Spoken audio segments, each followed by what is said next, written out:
እንደሚታወቀው ይሄ ሳምንት የኢሬቻ ሳምንት ነው።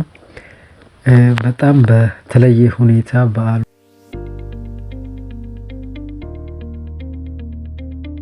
ብዙ ሰዎች ከዚህ በፊት የማያከብሩት ሁላ በደማቅ ሁኔታ ተገኝቶበት ከተለያዩ ብሔር የተውጣጡ የአዲስ አበባ ልጆች ከኦሮሚያም ከልዩ ከተለያየ ቦታ መጥቶ በሚገርም ሁኔታ ተከብሮ አልፏል።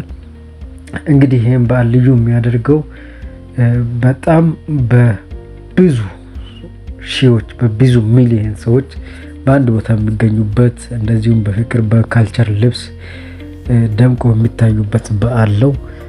እንግዲህ ይህ ሳምንት የኢሬቻ በዓል እንደመሆኑ መጠን ከተለያየ ቦታ ያገኟቸውን የፎቶ ጋለሪ እንደሚከተሉ አሳያቸዋለሁ። የማይችሉ ኦሮምኛ መናገር የማይችሉ ሰዎች ራሱ በጣም ከውጭም ከውስጥም የውጭ ዜጎችም እየተገኙበት ነው። በጣም የሚገርምና ደስ የሚያሰኝ በዓል እንደነበረ ነው እና እንግዲህ ትዝታውን እንደዚህ አሳያቸዋለሁ። ትንሽዬ የኢሬቻ ፎቶ ጋለሪ ያገኟቸውን እንደሚከተለው አሳያቸዋለሁ።